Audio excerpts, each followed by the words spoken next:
ناظرین، بڑھتے ہیں اپنی اگلی مہمان شخصیت کی طرف جو آل نبی اولاد علی ہیں۔ میں دستبستہ ہو کر شاہ صاحب آپ سے سوال کرنے کی جسارت کر رہا ہوں کہ اس سوشل میڈیا کے دور میں شاہ صاحب ہماری جو نئی جنریشن ہے وہ بہت زیادہ سوشل میڈیا میں آگے نکل چکی ہے، تو میرا سوال یہ ہے کہ یہ کس قدر ہماری یہ نئی نسل جو ہے، نئی جنریشن جو ہے، اس پر اثر انداز ہو رہی ہے، تو ہم آپ کے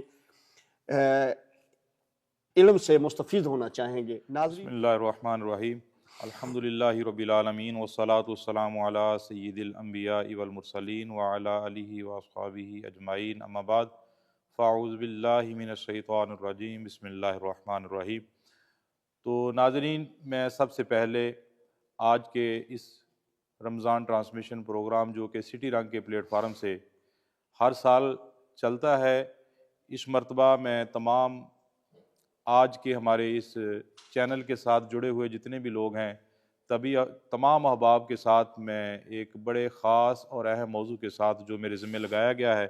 میں ناظرین کے سامنے آج حاضر ہوں۔ تو مجھے سوشل میڈیا کے حوالے سے ہی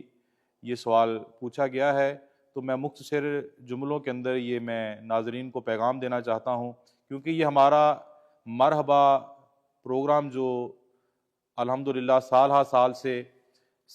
سٹی رنگ نیوز کے پلیٹ فارم سے چلتا ہے، یہ بہت ہی عمدہ اور بہت ہی خاص چینل ہے جس کے ذریعے الحمدللہ ثم الحمدللہ پوری دنیا میں نبی رحمت صلی اللہ تعالیٰ علیہ وآلہ وسلم کی دین کی تبلیغ ہوتی ہے۔ کبھی ہم دیکھتے ہیں اس چینل کے ذریعے بڑی بڑی معزز شخصیات جو ہوتی ہیں وہ ہمیں دیکھنے کو ملتی ہیں، کبھی سرکار کے ثنا خوان حضرات ہوتے ہیں، کبھی عوام کے ساتھ جڑے ہوئے، عوام کے ساتھ تعاون کرنے والے، عوام کی خدمت کرنے والے سیاسی اور سماجی شخصیات ہوتی ہیں۔ تو اسی طریقے کے ساتھ سوشل میڈیا بھی ایک ایسا ہی عوام تک پہنچانے کے لیے ایک ذریعہ ہے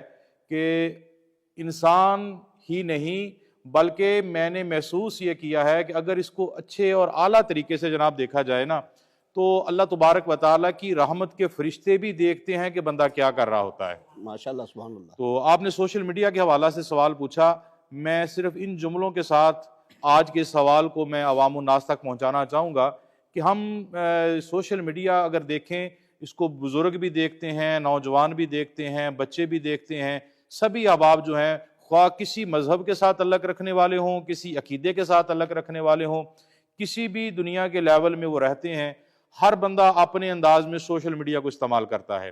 میں عوام الناس کو جو بتانا چاہتا ہوں وہ یہ ہے کہ سوشل میڈیا یہ وہ ایک طاقت ہے کہ جو اللہ تبارک و تعالیٰ نے انسان کے اندر ایک طاقت رکھی ہے نا، اگر انسان روحانی طاقت پر عمل کرتا ہے تو اللہ تعالیٰ کا قرب پا لیتا ہے، اگر وہ شیطانی طاقت پر عمل رکھتا ہے تو وہ انسان جو ہے وہ شیطان کو اپنا دوست بنا لیتا ہے، تو اس کا ٹھکانہ جو ہے وہ جہنم ہے۔ رمضان المبارک کے اندر آج ہم اس رمضان مرحبا رمضان کے ٹرانسمیشن کے اندر موجود ہیں، جو کہ سٹی رنگ نیوز کے پلیٹ فارم سے عوام کو دکھایا جا رہا ہے۔ میں اس کے ذریعے پیغام جو میں دے رہا ہوں وہ یہ ہے کہ سوشل میڈیا کو اگر ہم استعمال کر رہے ہیں تو ہم نے دیکھا کہ بچے جو ہوتے ہیں نا وہ ماں باپ کے سامنے موبائل لے کے بیٹھ جاتے ہیں، جس انداز میں جو بھی بیٹھتا ہے ماں باپ کہتے ہیں ہمارا بیٹا کوئی نہیں بیٹھا ہے، وہ یا تو کسی عالم دین کی گفتگو سن رہا ہے یا کارٹون دیکھ رہا ہے یا خبریں دیکھ رہا ہے، جس انداز میں وہ بچہ ہوتا ہے، بچہ ہے یا جوان ہے۔ سوشل میڈیا آج کے اس پرکٹن دور کے اندر عوام الناس کو، بچوں کو، بزرگوں کو، نوجوانوں کو اس قدر خراب کر رہی ہے کہ ہم اگر دیکھیں نا، کبھی آپ غور کریں، موبائل لے کر بیٹھ جائیں نا، تو ہم نے نظریہ ہمارا کیا ہے کہ ہم قرآن مجید موبائل سے پڑھیں گے، جیسے ہی ہم موبائل اٹھاتے ہیں تو اس کے اندر آگے ایک دوست کا میسج آیا ہوتا ہے، واٹس ایپ میسج ہو جائے یا فیس بک کا نوٹیفیکیشن، کوئی بھی میسج ہو جائے، جیسے ہی ہم موبائل کو اٹھاتے ہیں تو دیکھتے ہیں ہمارے ذہن قرآن مجید سے ہٹ کر کسی اور جانب چلا جاتا ہے۔ لیکن خوش قسمت وہ لوگ ہیں کہ جس مقصد کے لیے موبائل کو اٹھاتے ہیں، اس میں سرکار کی حدیث مبارکہ کو پڑھنا ہو یا کسی عالم دین کی گفتگو کو سننا ہو یا اس کے اندر سے قرآن کی تلاوت کرنی ہو، وہ قسمت والے ہیں جو جس نظریے کے ساتھ اٹھاتے ہیں اسی نظریے کے ساتھ پڑھتے ہیں۔ میں آخری الفاظ کے اندر یہ پیغام دینا چاہتا ہوں، قرآن مجید فرقان حمید اگر پڑھنا ہے تو موبائل میں پڑھنا منع نہیں ہے، لیکن اگر اس کو قرآن مجید کو دیکھ کر پڑھا جائے، حدیث مبارکہ کو کتابوں میں سے پڑھا جائے یا کسی عالم دین کی صحبت اختیار کی جائے تو یہ بہت ہی اچھا ہے۔ اگر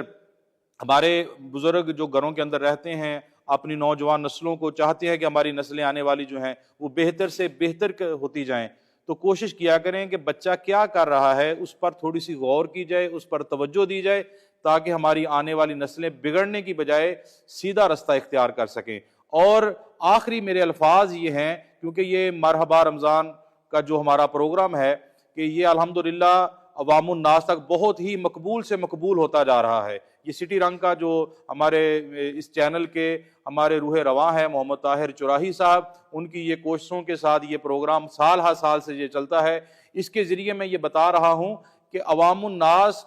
سبھی احباب یہ غور کریں کہ ہمارے بچے جب موبائل لے کر بیٹھتے ہیں تو ہماری کوشش ہونی چاہیے ان پر توجہ دیں۔ ایسا نہ ہو آج بچہ غلطی کر رہا ہے، والدین آہستہ سے آسانی کے ساتھ کہہ دے کوئی نہیں بچہ ہے سمجھ جائے گا، وہ دن بہ دن اس کے گناہ بڑھتے جاتے ہیں آتے ان کی بگڑتی جاتی ہیں۔ جیسے ہی ہم اسے سمجھانے کی کوشش کرتے ہیں وہ غصہ دکھاتا ہے، ماں باپ کو اس کے ساتھ محبت ہوتی ہے، پیار ہوتا ہے، تو وہ اس کے ساتھ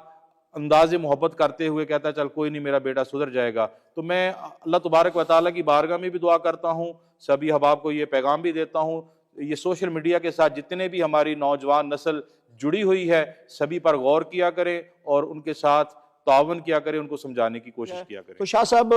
ایک چھوٹا سا سوال آپ کی نظر اور کرنا چاہوں گا کہ آج کے اس دور میں عوام الناس کو ایسا کیا کرنا چاہیے کہ وہ امت محمدیہ ہونے کا حق ادا کر سکیں؟ تو آپ اپنے علم و حکمت سے ہمارے ناظرین کو بتا دیں پلیز۔ جی ماشاءاللہ، یہ بھی بہت ہی عمدہ اور بہت خاص سوال مجھ سے پوچھا گیا۔ میں سٹی رنگ کے پلیٹ فارم سے یہ عوام الناس کو یہ میسج دینا چاہوں گا، یہ پیغام دینا چاہوں گا کہ آج کے اس دور کے اندر ہمارے لیے سب سے زیادہ اہم جو بات ہے، ہمارے لیے بہت ہی اہم جو بات وہ یہ ہے کہ ہمیں کامیاب ہونا چاہیے۔ دنیا میں ہم آئے ہیں کامیاب ہونے کے لیے۔ اللہ تبارک و تعالیٰ نے قرآن مجید فرقان حمید کے اندر ارشاد فرمایا اور نبی رحمت صلی اللہ تعالیٰ علیہ وآلہ وسلم کی بے شمار حدیث قدسیہ بھی موجود ہے، حدیث مبارکہ موجود ہے کہ جس کے اندر نبی پاک صلی اللہ تعالیٰ علیہ وآلہ وسلم نے انسان کو مخاطب لوگوں کو، ایمان والوں کو مخاطب کر کے کہا کہ ایسا عمل کرو کہ کل تمہیں جنت نصیب ہو جائے۔ تو ہمارے یہ معاشرے کے اندر اکثر ہم دیکھتے ہیں کہ پروگرام بھی چلتے ہیں، علماء اکرام مسجدوں کے اندر ڈیوٹیاں بھی ادا کر رہے ہیں۔ یہ میں ایک بڑا خاص آپ تک بھی پیغام دینا چاہتا ہوں اور اس چینل کے ذریعے، سٹی رنگ کے ذریعے میں عوام الناس کو بھی یہ اپنا پیغام دینا چاہتا ہوں، وہ یہ ہے کہ ہمیں امام مسجد بھی ہماری اصلاح کر رہے ہیں۔ محفلوں کے اندر ہم بڑے بڑے مہنگے علماء اکرام کو بلا کے ان کے خطابات کو بھی سنتے ہیں، اور پھر اسی طریقے کے ساتھ ہمیں گاہے بگاہے سوشل میڈیا کے ذریعے، کسی بھی پرنٹ میڈیا کے ذریعے کسی نہ کسی طریقے کے ساتھ ہمیں رہنمائی ملتی رہتی ہے۔ لیکن افسوس کی بات یہ ہے کہ ہم اگر اس بات پر تھوڑا سا سرچ کریں تو ہمیں یہ بات دیکھنے کو ملتی ہے کہ بہت سارے لوگ دین اسلام کا لبادہ اوڑھ کر، اپنے نام کے ساتھ اسلام کا لیبل لگا کر، پھر بھی وہ نیکی کے عمل نہیں کر رہے۔ جیسے آج دیکھیں رمضان المبارک آیا، مسجدیں آباد ہو گئیں، قرآن مجید کی تلاوتیں ہو رہی ہیں۔ ابھی چند دنوں کے بعد نوجوان جو گلی بازاروں میں آوارہ پھرتے تھے پھر اعتکاف پر بھی بیٹھیں گے، بڑے بڑے آپ کو لوگ دیکھنے کو ملیں گے۔ لیکن میں یہ پیغام یہ دینا چاہتا ہوں، یہ ایسا نہیں ہے کہ ایک مہینہ ماہ رمضان المبارک ہم نے پایا تو اس پر عمل کریں، لوگوں کو دکھائیں میں تو روزے بھی رکھ رہا ہوں، میں تو تراویحیں بھی ادا کر رہا ہوں، میں تو مسجد میں 5 وقت نماز کے لیے بھی جاتا ہوں۔ اللہ تبارک و تعالیٰ نے کہیں پر بھی قرآن مجید میں یہ حکم نہیں دیا کہ صرف رمضان المبارک میں مسجد میں جایا کرو، رمضان المبارک میں ہی نیکی کیا کرو، رمضان المبارک میں یہ عمل کیا کرو۔ نہیں، اللہ تبارک و تعالیٰ نے جو چیزیں ہمارے ذمہ لگائی ہیں اسے ہم فرض کہتے ہیں۔ یہ فرض زندگی کے کسی حصے میں آ جائے، کسی مہینے میں آ جائے، سال کے اندر کہیں پر بھی ہمیں جب بھی نصیب ہو تو ہمیں کوشش کرنی چاہیے اس پر عمل کریں۔ سب سے پہلا عمل ہمارا جو ہے، جو اللہ تبارک و تعالیٰ کی طرف سے فرضیت ہم پر لاگو ہے نا، اس پر عمل کرنا بہت ضروری ہے۔ جیسے کہ معروف 5 نمازیں فرض ہیں ہم پر، تو اسی طرح اور بھی بہت ساری چیزیں ہیں۔ اسی طرح یہ ماہ رمضان المبارک کی 2 نسبتیں ہیں۔ ایک یہ ماہ رمضان ہے، یہ میرے جملے آپ سنیں سبھی، یہ پروگرام کے ذریعے میں پیغام بھی دینا چاہتا ہوں۔ آج کے ہمارے سبھی مہمان حضرات بھی ماشاءاللہ بڑے قابل قدر ہیں، میں سبھی کو یہ پیغام دینا چاہتا ہوں کہ یہ ماہ رمضان، ایک تو ماہ رمضان ہے اور دوسرا یہ ماہ قرآن ہے۔ میں اور ان کو خوش الفاظ میں بیان کرنے کے لیے، بلکہ اس طرح کہوں گا خوشبودار الفاظ میں بیان کرنے کے لیے میں یہ لفظ بھی کہنا بہت ضروری سمجھوں گا کہ یہ ماہ رمضان وہ ہے جو قرآن میں آیا، اور قرآن وہ ہے جو رمضان میں آیا۔ سبحان اللہ۔ میں عوام الناس کو یہ پیغام دینا چاہتا ہوں، رمضان المبارک کے اندر یہ قرآن مجید آیا، اور یہ وہ ماہ رمضان المبارک ہے کہ جس کے روزے بہت سارے اس مہینے کے روزے، یعنی کہ مہینوں کے نام تو بعد میں دیے گئے نا، آقا علیہ الصلوۃ والسلام کے اعلان نبوت کے بعد ہمیں یہ مہینے نصیب ہوئے، یہ ماہ رمضان ہے، یہ فلاں مہینہ ہے، یہ فلاں مہینہ ہے۔ اس سے پہلے بھی اگر انبیاء کرام کی ہم سیرت کو پڑھتے ہیں، انبیاء کرام کی تاریخ کو ہم پڑھتے ہیں، تو ہمیں یہ پتہ چلتا ہے کہ آسمانی کتابیں، باقی جتنی آسمانی کتابیں ہیں اسی مبارک مہینے میں نازل ہوئیں۔ اسی طرح حضرت ابراہیم علیہ السلام پر صحیفے جو ہیں یہ رمضان المبارک کی 1 تاریخ کو نازل ہوئے۔ اسی طرح توریت شریف جو ہے یہ 6 رمضان شریف میں، اور زبور اور انجیل 13 رمضان المبارک میں نازل ہوئی۔ یعنی اس سے پتہ چلا اللہ تبارک و تعالیٰ کی باقی آسمانی کتابوں کی نسبت اس ماہ رمضان المبارک کے ساتھ ہے۔ اسی طرح ہمارا قرآن مجید جو ہے، اکثر یہ بات ہمیں سننے کو ملتی ہے کہ ہم الحمدللہ مانتے بھی ہیں، 27 رمضان المبارک جسے ہم شب قدر کی رات کہتے ہیں، اس رات کو اللہ تبارک و تعالیٰ نے قرآن مجید کو مکمل کیا، نازل کیا۔ اسی طرح یہ لاریب سچی کتاب وہ کتاب ہے دنیا جہان کی، محترم یہ اگر کتابیں اکٹھی کی جائیں نا، جتنے بھی علم ہیں یا سیاسی کتابیں ہیں یا کسی بھی فرقے کے ساتھ، کسی بھی مذہب کے ساتھ، کسی نظریے کے ساتھ تعلق رکھنے والی ہوں، قرآن مجید سے ہٹ کر باقی جتنی کتابیں ہیں، اگر کسی کتاب کو بھی ہم پوچھیں نا، اے کتاب بتا تو کیا ہے، اے کتاب بتا تیرا نام کیا ہے، اے کتاب بتا تو کہاں سے آئی ہے، اے کتاب بتا تو کس لیے آئی ہے، اے کتاب بتا کس کے پاس آئی ہے، اے کتاب تو بتا کیوں آئی ہے، تیرا مقصد آنے کا کیا ہے، تو کیا کر کے جائے گی، تو کوئی کتاب اپنا تعارف نہیں کرواتی، نہ کسی کے سوال کا جواب دیتی ہے۔ اگر وہ کتاب جو ماہ رمضان المبارک میں آئی ہے نا، اگر اس کتاب کا ہم تھوڑا سا غور کریں، اس کتاب سے پوچھیں، اے لاریب سچی کتاب قرآن، آپ بتائیے کہ آپ کب آئے، آپ کیوں آئے، آپ کس لیے آئے، آپ کے آنے کا مقصد کیا ہے، آپ کس کے پاس آئے، آپ اگر آئے ہیں تو کیا سبق دے کر جاؤ گے، ہم اگر ہمارے پاس ہیں تو ہمیں کیا کرنا چاہیے۔ تو یہ وہ لاریب سچی کتاب ہے، ہر سوال کا جواب دیتی ہے۔ اے کتاب آپ بتا کہ تو کیوں آئی، وہ کہتی ہے کہ میں تو عوام کی رہنمائی کے لیے آئی ہوں۔ تو کس پر آئی ہے، میں محمد مصطفیٰ کے سینے پر نازل ہوئی ہوں۔ تو کس کی زبان ہے، میں خدا کی زبان ہوں، مصطفیٰ کی زبان سے ادا کی گئی ہوں۔ اے قرآن تو بتا تیرا نام کیا ہے، قرآن خود بول بول کے بتاتا ہے میرا نام قرآن ہے۔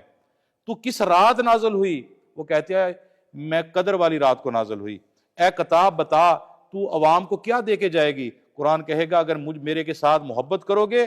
تو میں انسان کو گمراہیوں سے نکال کر جنت کا رستہ دکھا کے جاؤں گی۔ ماشاءاللہ، سبحان اللہ۔